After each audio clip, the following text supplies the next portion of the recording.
Chapter 23. Advanced Technology Systems, Sacramento, the Present. As the lights went out, Jordan knew that, once again, Serena's info had been good.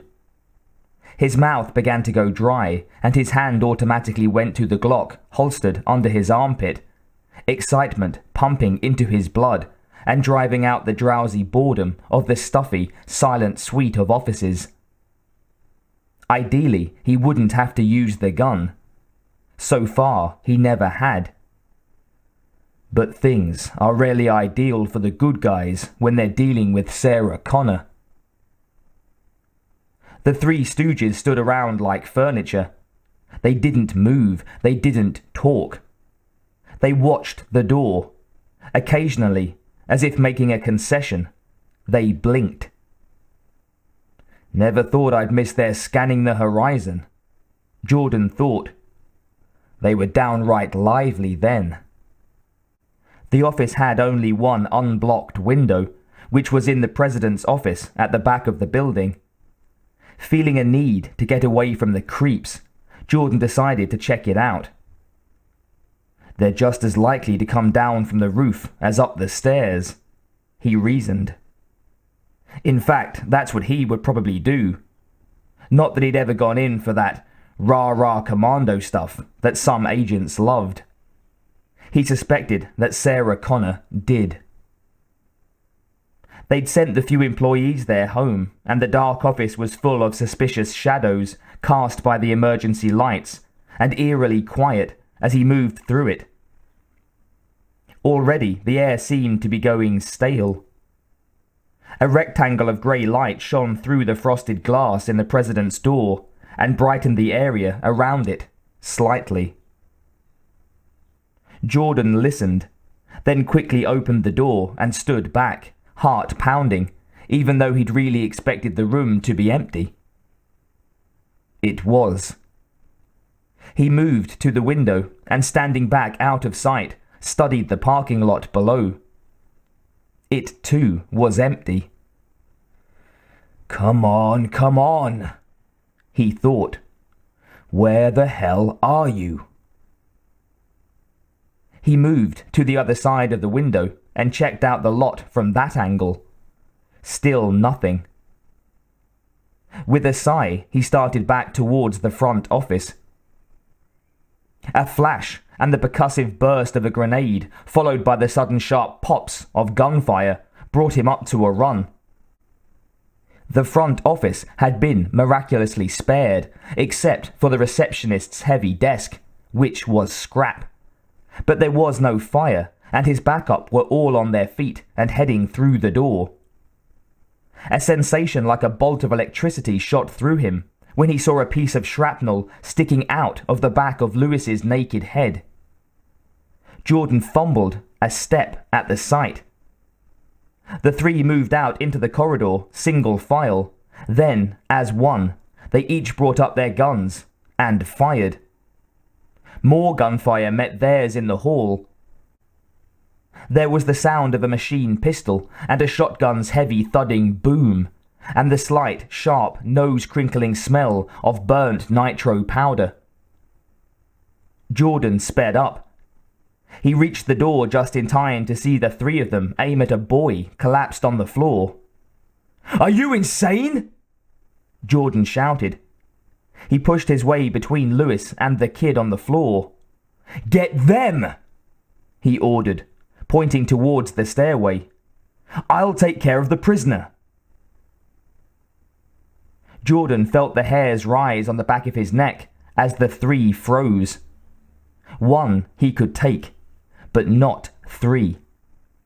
If they decided to take him out, and it sure looked like they were thinking about it, there wasn't a damn thing he could do to stop them. Then they turned and jogged down the hallway without a backward glance. The piece of shrapnel in Lewis's scalp came loose and hit the floor with a tiny ping. It wasn't until then that Jordan realized that Lewis's whole front had been a mass of blood, his shirt hanging in patches where it hadn't been pounded into the raw meat of his chest. which meant that Lewis ought to be screaming, or possibly dying of shock and blood loss. Jordan put the sight firmly from his mind and knelt beside the boy. Lewis couldn't be hurt that badly, or he wouldn't be moving so well. This had to be John Connor, her son, the boy who was supposed to save humankind from the machines. The kid had crashed headfirst into the wall. The plasterboard was dented and there was blood in his hair and on the floor when Jordan turned him over. There was a wound in his shoulder too. No time for that, Jordan told himself. He hoisted the boy up and pulled him onto his shoulders in a fireman's carry. Then he headed for the back stairway. He didn't know just what he was going to do with those three, but he had no intention of letting them near John Connor if he could help it. He had been, FBI, not part of some cowboy kill-for-hire outfit. As he came out into the parking lot, he fumbled one-handed for his keys and hit the button on the keyring that unlocked the doors. He opened the back door and awkwardly laid the boy down on the back seat. He was pushing the kid's legs inside when Bob Harris came around the corner and froze. Jordan jumped into the car and rolled himself over the seat into the driver's side. With a shaking hand, he jammed the key into the ignition, thrilled that it was the right key, started the car and backed up. Then he peeled rubber as he sped into the street, leaving skid marks and a low plume of black smoke behind him. The back door slammed shut and the kid half fell off the seat behind him. Shit, Jordan thought. I should have just put him on the floor in the first place. He pressed his foot onto the accelerator and ignored everything he knew about responsible driving. Bob's big hand hit the fender with an audible thump. Dyson jumped and looked in the rear-view mirror. His erstwhile backup's face was as calm as if he were having a cup of coffee with friends. His arms pumped and he came even with the car once again and reached towards the door handle. Jordan checked the speed. 35. Jesus God, he thought, and pressed down on the accelerator. Bob seemed to be keeping up with ease. Once more, Jordan pushed the gas, and they finally sped away from the big man. 40 miles an hour. Dyson's breath was hissing between his teeth, and he felt light-headed, almost faint. What the hell was that? He wondered. What in the hell was that?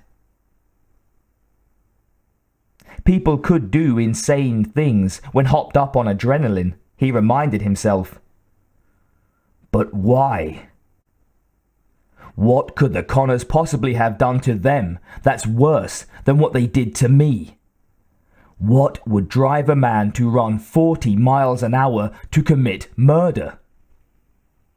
Because they were going to kill John Connor. Of that, Jordan had no doubt. And in spite of everything, I don't want to kill him or his mother. See them in jail until they rotted, sure. He'd gladly see that day come. But he wasn't about to murder a kid. Not even Sarah Connor's son. So where had Burns found these maniacs? They were stone killers, if he'd ever seen any, which he had. Was she aware of what they were? Given her track record so far, he had to believe that very little happened around Serena Burns that she wasn't fully aware of. He plucked the cell phone from his pocket and dialed. The phone rang once and was answered. Burns. Would you like to tell me just what the hell is going on, Serena? Jordan demanded, his voice carefully cold. There was a pause. "Isn't that what I should be asking you?" she said. "Did they show up? Or they didn't, and you're mad at me because of it?" In fact, she knew exactly what had happened. 6 had given her a full report. Dyson had the boy, and if she wanted him, and she did, then this conversation needed to be handled very carefully. Jordan, she realized, would have to be eliminated as soon and as discreetly as possible. "Oh, they showed up all right. And one of your boys almost blew the kid away." "What? What are you talking about?" Serena put as much exasperation and confusion as she dared into the questions. "Could you please just tell me what happened? Because so far you haven't been very coherent." Jordan drew a deep breath. Maybe that was true.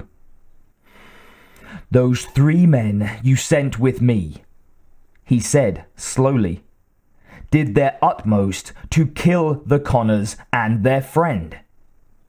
They were so set on it that I can't help but believe they were ordered to do so." Maybe that's saying too much, he thought. If Serena had issued orders to kill, then he wasn't going to prolong his own life by making statements like that one. I guess maybe I'm a little more panicked than I want to admit. The image of a bland-faced Bob Harris reaching out and almost touching the car while the speedometer registered 40 miles per hour kept coming back to him. "Whoa, Jordan," she said, sounding very indignant. "Slow down here. I did not give anybody orders to kill, okay?" The I-950 paused for a count of 10. "Why would I do that?" she added reasonably. "In what way could that make anything better, huh?" Another pause. "Can you imagine what the papers would make of it? Can you imagine the questions we'd get asked?" "And why, Jordan? Why? I'm just as happy to have them in prison as dead. All I want for Cyberdyne is it to be safe. But it's a company, Jordan. It's not my family. It's not anybody's family. There's no question of anyone having to die to protect it. Get real." He felt almost embarrassed. Serena was making sense here. But what about what I saw? "Look, Serena, all I know is how they were acting. I mean, I never saw these guys before. Well, neither have I. I sent down to Security Shack for 3 guys who would be willing to travel overnight, and those were the guys they sent up. I will check into it as soon as I hang up. Obviously, we have a hiring problem." She waited a moment, then let out an exasperated breath. "Jordan, what the hell happened? Did you arrest the Connors? Are they dead? Oh God, please tell me they're not." "Nobody's dead," Jordan assured her. "Sarah and their friend, a big guy, got away. But I've got the kid in the back seat, bleeding all over the cushions." "Oh God," she repeated. It sounded right. "How badly is he hurt?" "To be honest, I don't know," Jordan confessed. "I just got him into the car and ran." "I suggest you pull over now and take a look," she said firmly. "I'll wait." Jordan frowned. He didn't want to stop driving. He fully expected to see Bob come running up the road, even though he knew that was ridiculous. "Yes, ma'am," he muttered, and pulled off the shoulder. Then he got out, opened the back door, and climbed in. The boy was unconscious, or mostly so. A bright white line showed between his lashes. Dyson pulled him back up onto the seat, and the kid moaned. Jordan lifted the boy's eyelids. One pupil was noticeably larger than the other. Concussion for certain. But his color was good, and he didn't seem to be going into shock. Dyson ripped the neck of John's t-shirt and looked at the gunshot wound. The bullet had gone straight through without breaking the bone or cutting major arteries. It was still bleeding pretty freely, though. Dyson tore John's shirt off completely and then ripped it in half, making 2 pads out of the soft material. Then he stripped off his tie and bound the pads in place as best he could. The head wound worried him. It was bloody, all head wounds were, but the cut was basically superficial. It was the evidence of concussion that bothered him. Anything might be going on inside the kid's head. There was no way to tell. He gently probed the area around the wound and sighed with relief when he felt solid bone. Jordan shook his head. He needed expert help on this.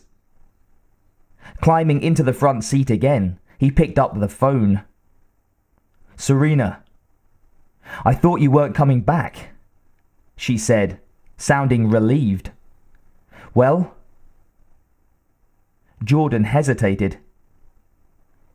"He seems stable right now, but he has a concussion, and that's not something to take lightly. I'm going to take him to the hospital." "No," Serena said, letting her voice shrill with alarm. "Jordan, you can't. You have to bring him here. We have a top-notch medical facility right here. We'll give him the best care available. Bring him here." "Serena," Jordan said slowly, "what are you thinking of? This kid is hurt, damn it. He has a head wound. Maybe you're prepared to take the blame if he dies or suffers brain damage, but I don't want that on my conscience. Jordan, his crazy mother is still out there somewhere, and right now she's probably very, very angry.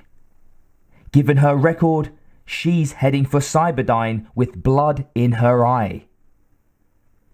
If we can show her that her son is alive and that we're taking good care of him, right here at what she might well consider ground zero, then maybe she won't hurt anyone. Do you want the deaths of who knows how many scientists and secretaries and who knows who else on your conscience?" Jordan compressed his lips and thought. She was probably right. Connor was probably headed towards Cyberdyne. And he personally knew what kind of mayhem she was capable of causing. But the one thing in her life that Sarah Connor had always been careful of was her son. "Okay, look," he said. "I'll just get him looked over and I'll send him on to you by ambulance."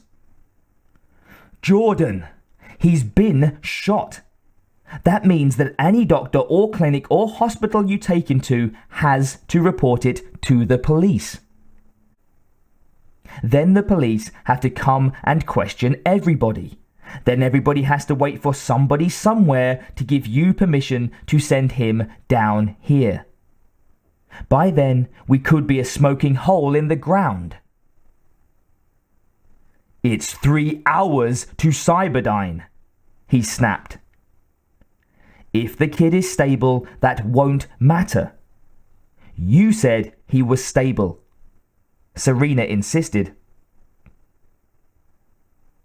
Jordan rubbed his face with his hands. All right, you mentioned the police, he said. What are they going to say when they find out that I dragged this boy down there and didn't report the shooting and didn't take him to the hospital and didn't stay here in Sacramento to be questioned and didn't report his fugitive cop-killer mother's presence in their town? You do realize that you're asking me to break the law, don't you? I do, she said solemnly. And I'll take the responsibility. Since we'll undoubtedly be shooting it out with Connor and her allies before the day is out, I think we can plead mitigating circumstances. Make him as comfortable as you can and bring him here. His presence in this facility is the only thing that will stop that maniac. Serena stopped herself. It was time to stand back and see if she'd convinced him. Jordan was silent, thinking about what she'd said, thinking about how Connor had killed his brother and destroyed his work. Tried to destroy it, he amended. Burns was right. Cyberdyne would draw Connor like a magnet. And this time, she might very well not wait until the place was empty to strike. Not if she's looking for revenge as well as serving whatever crazy cause she's into. And the truth was, he wanted to be there when she arrived, not sitting in the police station answering questions. All right, he agreed. I'm on my way. It was wrong, and he knew it, but this was something he'd worked towards for 6 long years. It was easier to get forgiveness than permission. Jordan stopped at the first store he saw and bought bandages, alcohol, a blanket and pillow, and some aspirin and bottled water. Then he rushed back to the car, parked at the deserted far end of the parking lot, and opened the back door. Connor was conscious, but just barely. The scalp wound was still bleeding, but sluggishly, and it wasn't as deep as he'd feared.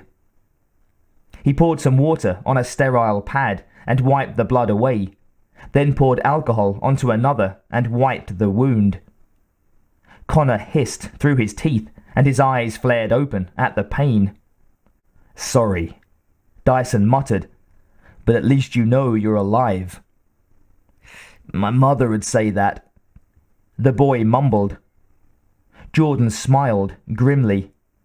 From what I've read about her, I believe you, he said.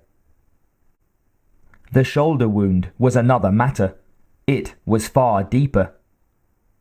Jordan wiped away the blood, then flushed it with alcohol. Shit! John shrieked, jerking upright, teeth clenched, muscles straining. Then he flopped back onto the seat, panting like a steam engine. Easy, Jordan said. Easy? John rasped. Easy for you to say. Jordan gave him a quick look. He heard the boy's voice shaking, and it worried him. But he wasn't looking any worse. If anything, he was looking more alert. Of course, so would I be if some bastard did that to me. Why don't you just take me to a hospital? John asked. His eyes tried to catch Jordan's. This was a human. That was unmistakable. But from what he'd heard a few moments ago, he was the Super Terminator's cat's paw. I'm going to, Jordan said tersely. You'll get the best care available. I just wanted to get you stabilized. He pulled the bandage tight and John gasped. Easy, easy, John said, You're going to cut off the circulation to my heart. Loosen it up. Let the blood flow. That's what I'm trying to prevent, Jordan muttered between his teeth. I know what I'm talking about. I've had some training in battlefield first aid. I'll bet you have, Dyson snarled. John looked up and suddenly saw the resemblance. Miles? He said, feeling weak. Weaker. He looked closer and realized the face was far too young. No, he said sadly. But you look just like him. Jordan looked up from his work, his eyes blazing. Yeah, I do. I'm his brother. Correction, was his brother. Miles is dead. John closed his eyes and nodded. I know, he said. Dyson frowned. There was a quiet dignity to this kid that moved him, completely against his will. He realized that he'd wanted the boy to be a jerk, a punk he could despise. Good field dressing, John said, his eyes closed. Glad you like it, Jordan said. It's my first. John smiled. What? Dyson asked suspiciously. Nothing, John said. He opened his eyes. Why aren't you taking me to the hospital? He thought he knew the answer from what he'd overheard, but he wanted Dyson to tell him. I am taking you to a hospital, he said, looking down. He picked up the various medical paraphernalia and began putting it back into the shopping bag. Just not in Sacramento. Who's Serena? John asked. He kept his eyes on Jordan's face, willing the older man to look up. My, what big ears you have, Jordan snapped. He kept working for a moment, painfully aware of the boy's accusing eyes. She's my boss, he finally said. Chief of Security at Cyberdyne. That would fit, John thought. Better than a scientist, even. So this Serena had to be the super Terminator. Interesting that it was a female. He wondered if his mother's reputation had inspired that choice. John tried to imagine a female Terminator and couldn't get beyond the massive chassis. What's she like? He finally asked. Jordan had watched the boy thinking things over and was waiting for his next question. This wasn't the one he was expecting. Younger than me, blonde, very pretty, about average height, slender. Not what you expected, I guess, he said, as John looked at him, perplexed. John shook his head. No, he said. I thought she'd be bigger. Now it was Jordan's turn to be perplexed. What the hell does that mean? He wondered. He picked up the bag and began to back out of the car. John grabbed his jacket with his good hand. Don't take me to her, he said. He tried to make Dyson meet his eyes. She'll kill me. No, she won't, Jordan said disgustedly, pulling the boy's hand off his jacket. There is absolutely no reason for her to kill you. Yes, there is, John said earnestly. If I die, then Skynet wins. Who? Oh, wait a minute. That must be the monster computer that's going to take over the world, right? John nodded, then wished he hadn't, as his vision doubled. He dropped his head back down on the cheap pillow. She's here to protect Cyberdyne, so that Skynet can be born. Of course she is. Dyson sneered. Why didn't I see that myself? What else could she be doing? If she's really on the level, then why isn't she letting you take me to a hospital instead of dragging me to Cyberdyne? Jordan leaned closer to him. Because she thinks, and I agree with her, that your dear old mom is heading for Cyberdyne with lots of explosives and no brakes. She's trying to keep her from killing anybody as much as she's trying to preserve Cyberdyne. John licked dry lips. Can I have a drink of that water? He asked. Jordan, looking disgusted, pulled it out and uncapped it for him. Thanks. John took a long pull, then plopped his head back down on the pillow, his eyes closed. He kept hold of the bottle when Jordan would have taken it away. What's your name? He asked. Dyson, Jordan said precisely. John smiled slightly. I admired your brother, he said. He was a good man. And thanks to your mother, now he's a dead man. John shook his head, then frowned at the pain. No, the SWAT team shot him. Mom never intended for anybody to die. He was too badly wounded to get out. Mom says he took the detonator and gave her a nod to go. Then he held on as long as he could before he let the place blow. John swallowed some more water. He was a brave man. Jordan felt the strength run out of him, as if someone had pulled a plug at the bottom of his spine. The SWAT team shot him? It was exactly what Teresa had told him. Exactly. Except that she had gotten that information from the squad leader, while Connor here had gotten it from his mother. Two independent sources, he thought.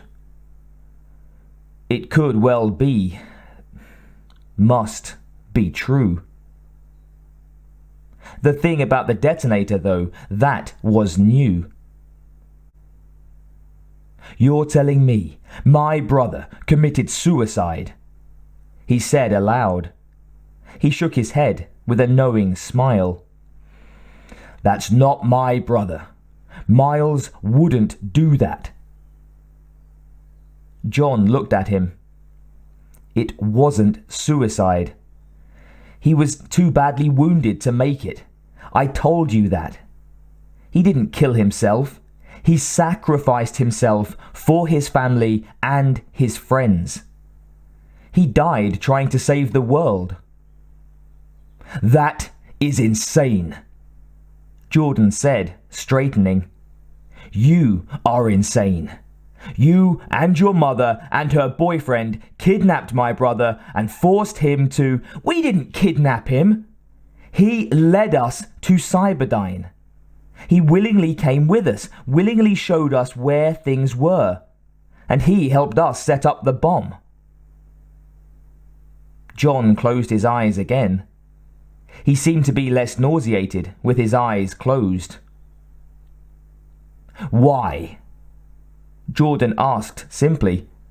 He raised one hand and let it drop. Why would he do that?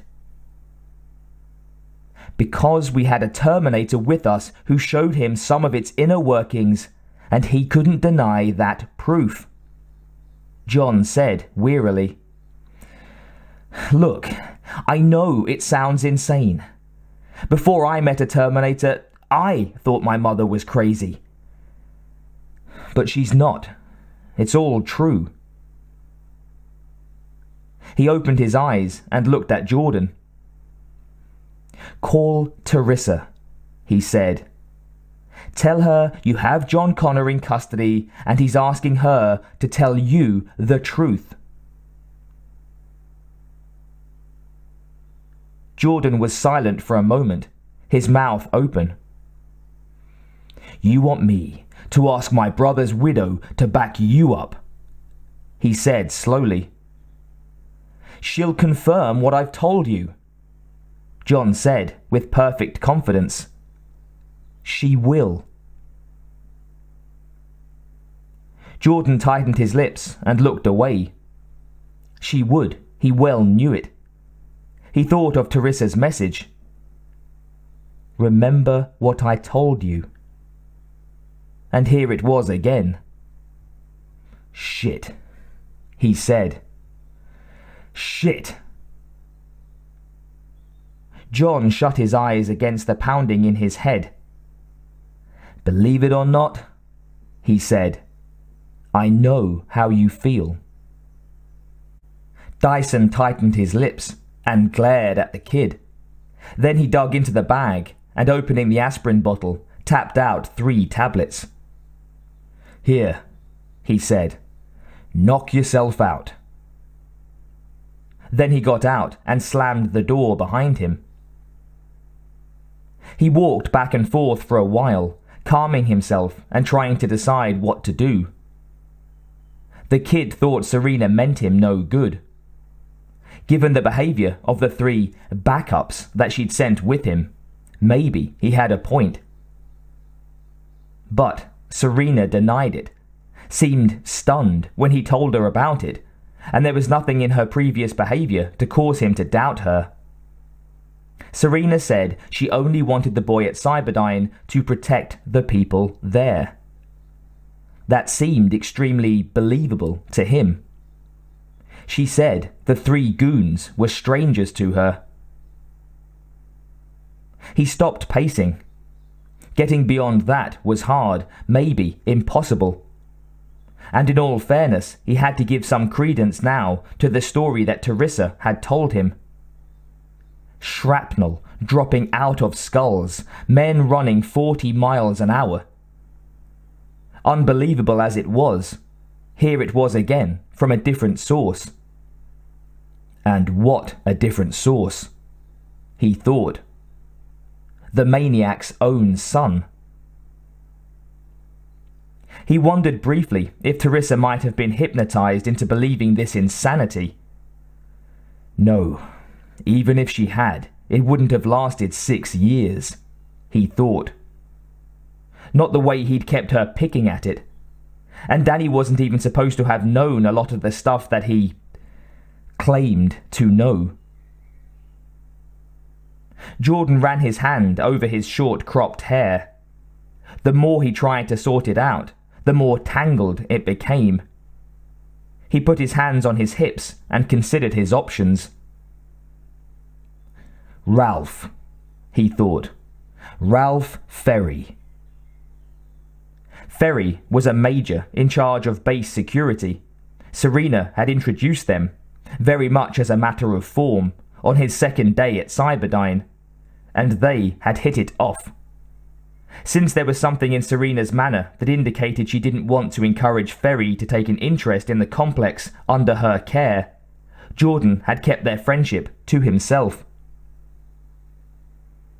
Ralph's secretary patched him through with no difficulty. "Hi, Jordan," the major said. "What's up?" Now that it was time to ask, Jordan choked. "How the hell do I put this?"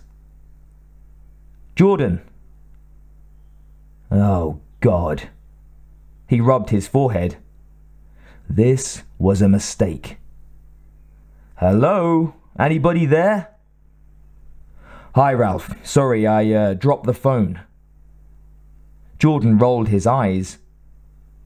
There was a minute before the major said, "So, what's new?" "I need a favor," Jordan said. This is really awkward. Is it going to cost me my career? Ralph joked. I honestly don't know, Dyson admitted. Let me outline my problem for you. He went on to describe the situation. The 3 goons, the wounded kid, his notorious mother, and Serena's plea to bring the boy to Cyberdyne. But I can't trust her, he admitted. I just can't do it. There was silence. Then, his voice cautious, Ralph asked, So what do you want from me? I want to put him in the base hospital, under military guard, Jordan said. Oh, man. Ferry was silent for a moment. Jordan could hear the rapid tapping of a pencil. Let me get this straight, the Major said. You want me to put a wounded 16-year-old fugitive that your boss has ordered you to bring directly to her into the base hospital? That's about the size of it, Jordan confirmed. I can't do that. Ask me for something I can do, man, and it's yours. But not this. I'm willing to bet that Tricker would clear it. Actually, Jordan had no idea what Tricker would clear. He'd only met him once and hadn't seen him since. But instinct told him that mentioning Tricker's name in connection with something this hinky might work. The man was the personification of powerful, well-connected hinkiness. I'm willing to bet Tricker would put my ass in a sling for doing this, Ferry protested. No, he won't. Look, trust me on this, man. It'll be all right. I'm assistant head of security at Cyberdyne. Your department has been ordered to cooperate with Cyberdyne, right? Right. So just do what I'm asking. Cooperate with me, okay? Jordan waited.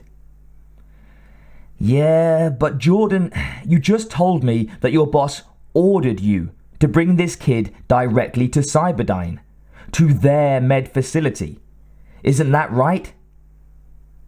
Yeah, but you don't know that.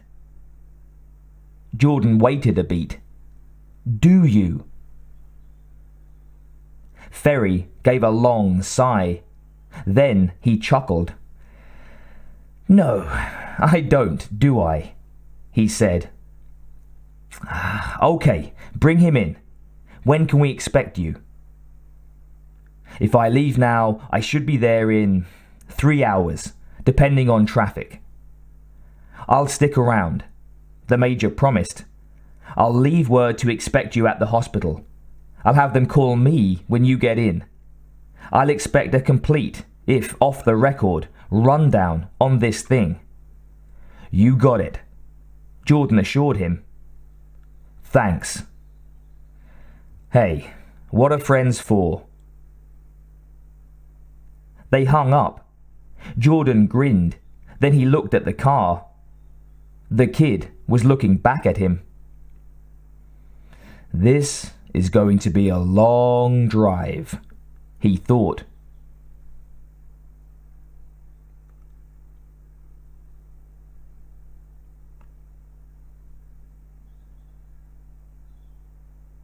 San Joaquin Valley, California, the present. Left here, Sarah snapped. Dieter looked at her from the corner of his eye. That was about all she'd said since the fiasco in Sacramento. Turn right here, left, right, get on Highway 5. Her calm was beginning to get on his nerves, as was the way she was snapping out directions. Where are we going? He asked as they climbed out of the heat and rectilinear farmlands of the valley and into the high, dry hills. Friends, she said. 5 miles down the road, he began to see things that looked familiar. When he signaled to turn left just before she gave him directions, he knew he was right. It was a tremendous relief. Ike and Donna Chamberlain would help settle her down. Her very stillness indicated that she needed to be doing something. They'd find something to keep her busy. Sarah cast him a quick glance the second time he began a turn just before she told him. Then she settled into silence. It didn't come as a surprise to her that they had some acquaintances in common. Dieter honked 3 times, then twice, then once again as he drove down a narrow dirt track that led to the Chamberlain's cabin in the woods. Ike was a former Navy SEAL, and Donna was a former MP. Not surprisingly, they had met in the Philippines one wild night when she'd had to arrest him. And tamed him in a heartbeat, so Ike claimed. They were survivalists first and foremost, making, growing, or hunting most of what they needed to live. For cash and anything else, they had a sideline. Ike was a gunsmith, more of a gun artist really. He could recreate any gun ever made for a rich man's toy. Or he sometimes worked with the government, or an organization like Sector, to produce high-tech models that would always be too specialized and too damned expensive for mass production. The sideline was so lucrative that they could easily have retired to some tropical paradise to be waited on hand and foot for the rest of their lives. Such a suggestion, if one had the temerity to make it, was always greeted by a blank expression and the response, "Why, I'd just roll up and die if I didn't have nothing to do." Dieter pulled into the deserted clearing before the cabin. It was a large place. The Chamberlains had raised 2 kids in this out-of-the-way spot. 2 kids who couldn't wait to get as far from the purity of the woods as their legs and the bus would carry them. They both worked in computers now and were doing very well. They called often, via cell phone, and never visited. It was almost as if they suspected their parents would keep them there by force, which they were perfectly capable of doing if they thought it was the right thing to do. Sarah looked around like someone coming out of a deep sleep, narrowing her eyes as she examined the 2-story notched log cabin. Dieter sat with both hands on the wheel and waited. Eventually, a tall figure in a hip-length suede coat and broad-brimmed hat stepped from the woods, a rifle held under one arm, pointing downward. From the slenderness, Dieter thought it must be Donna. "Never thought I'd see the 2 of you sharing the front seat of a car, unless one of you was in handcuffs," Donna drawled. She grinned, her weather-beaten face breaking into 1,000 lines, each one a welcome. "Hello, Donna," Dieter said. Sarah got out of the car and came around, opening her arms. She hugged the older woman, who returned the hug one-armed. Donna's eyes dropped questioningly to von Rossbach, who tightened his lips and frowned in answer. She gave Sarah's back a pat. "Come on in, why don't you?" she said. "I'll put on some coffee and roust Ike out of the workroom. Then you people can tell us what's on your mind."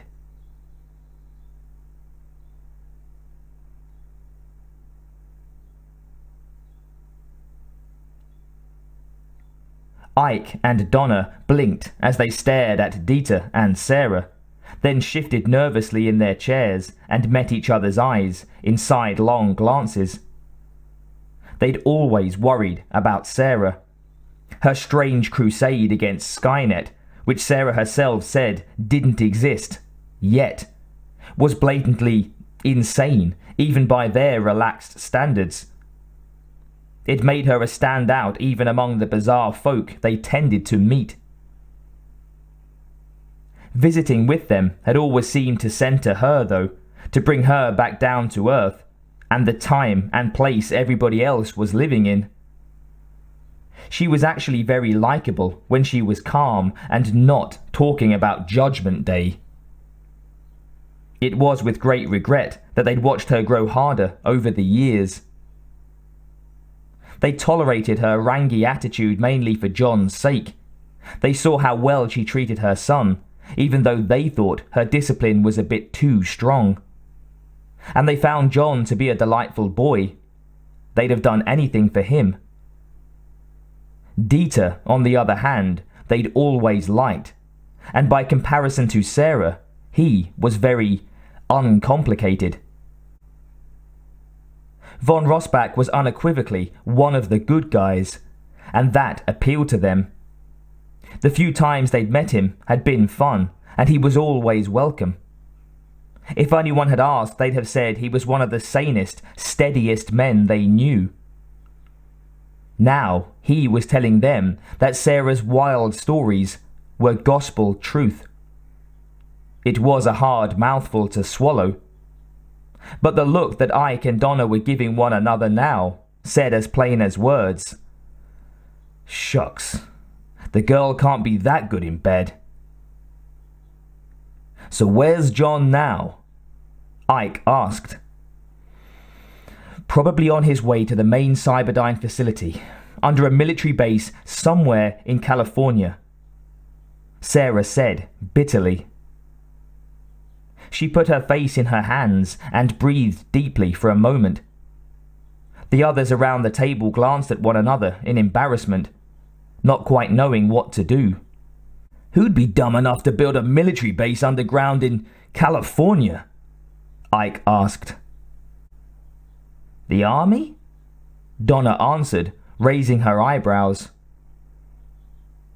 "Going to Sacramento was a complete waste of time," Sarah said bitterly, dropping her hands. "And way too expensive." "Not entirely wasted, Sarah," Dieter said. He reached down and pulled up his backpack. Reaching in, he extracted the portable computer. "John downloaded a lot of stuff into this."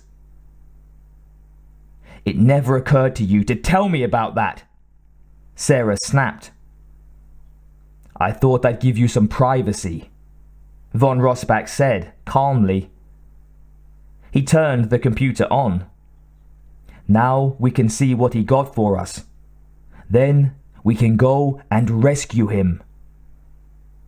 "You're assuming he's still alive," she said.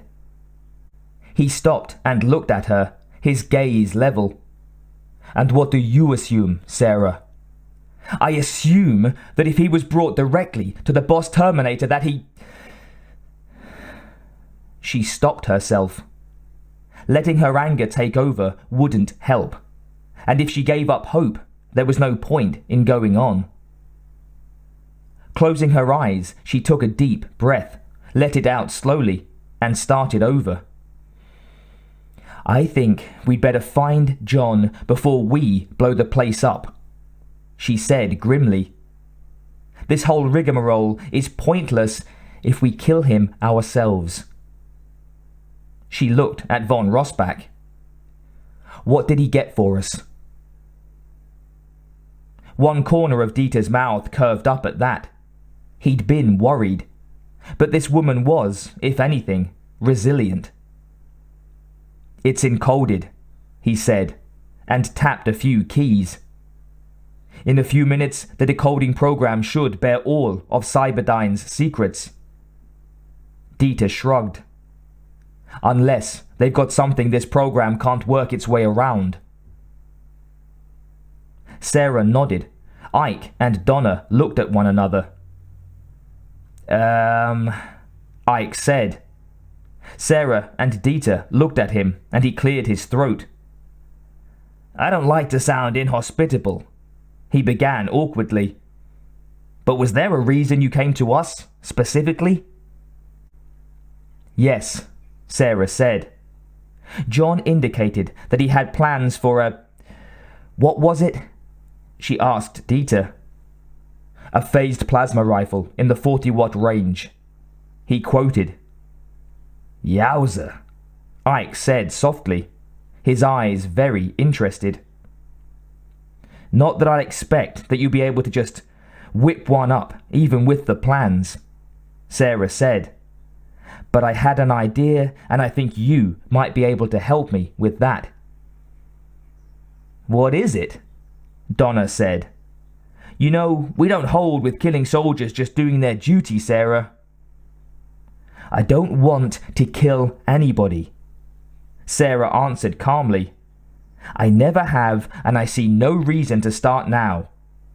But Terminators aren't people, and weapons that would tear a human apart wouldn't stop one for more than a few seconds. Ike and Donna both slid their eyes towards von Rossbach, who nodded grimly, his arms crossed over his chest. The lady speaks from experience, shared experience. I've seen it with my own eyes. Sarah tightened her lips at their obvious doubt, then continued. But they're robots, and robots have to have a power source. If we could interrupt that power permanently, if possible, then they won't be as big a problem. Dieter nodded, frowning thoughtfully. Yes, that would be good. He looked at her and shrugged. Did you have something in mind? I don't know if this is possible, she said to Ike. But I was thinking maybe some sort of souped-up taser. Ike looked between them both, then at his wife, who shrugged. Sure, I could soup up a taser for you, he said. But how souped up are we talking here? At least 3 or 4 times what you'd need to drop a man my size, Dieter said. Maybe more.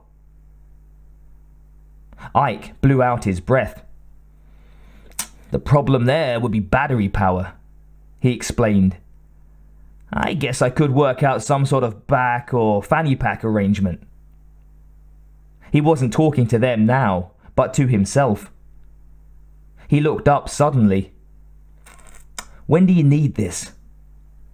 Tomorrow morning, Sarah said, definitely. I'd say tonight, but that's just the mother in me talking. Ike gave her a long look, then nodded. I can have one, definitely.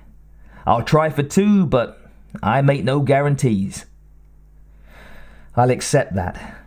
Sarah smiled wearily. It's more than I have any right to expect, and I thank you. The computer beeped, and von Rossbach drew it towards him. He tapped keys and read, then tapped some more. There is no Skynet project, he said after a careful search. There's probably an artificial intelligence project, though, Sarah said. She came to stand by his shoulder and read the text he was looking at. Right now, the things that will go into making Skynet might just be starting up. Dieter started broadening his search, using AI and artificial intelligence as search parameters. Within seconds, he had several projects listed. The first one he pulled up had a familiar name. I know about this guy, he said. He's a genius, but he's also a lunatic. Sarah shrugged slightly. In what way? He's a Nazi, for one thing. Genuine article, no hater pussyfooting. We watched him carefully in the sector. We thought that he had terrorist leanings, and that he could do a lot of damage if he put his mind to it. A very powerful mind. Maybe he's the one that taught Skynet to hate, Sarah said. Maybe we should kill him, she thought. Stop the hate, stop the problem. After all, there was no guarantee that destroying Cyberdyne again would stop the project. Unless we get all the stored information this time. John's face was suddenly in her mind's eye, smiling, obviously about to crack a joke. She pushed it aside. She wouldn't allow herself to think about him until after they'd gotten him free. If I think about him now, I'll break down. And then she might never get up again. So feelings and memories she didn't need. What she needed was something constructive to do. This is all great stuff, she said, but not pertinent to our mission. We need to know how Cyberdyne is laid out and if there are security codes needed to work the elevators. Things like that. Yes, Dieter said. He tapped keys. A menu came up and he made a selection. A map of the complex came up on the screen. Donna leaned in. We've got a printer in the office that you can use, she offered. In fact, why don't you go set up in there while Sarah and I get dinner ready? Sarah's eyes widened and her nostrils flared. She was about to say something obnoxious like, "My son could be dead and you want me to peel potatoes," when she stopped herself. Actually, making supper might help. "Okay," she said. "Print out that map for one, Dieter." Sarah turned to Donna. "What would you like me to do?" "Chop up some wood, hun, and I'll fire up the stove," Donna answered matter-of-factly. Sarah smiled. She'd been right to keep her mouth shut. Hitting something with an axe was just what she needed right now.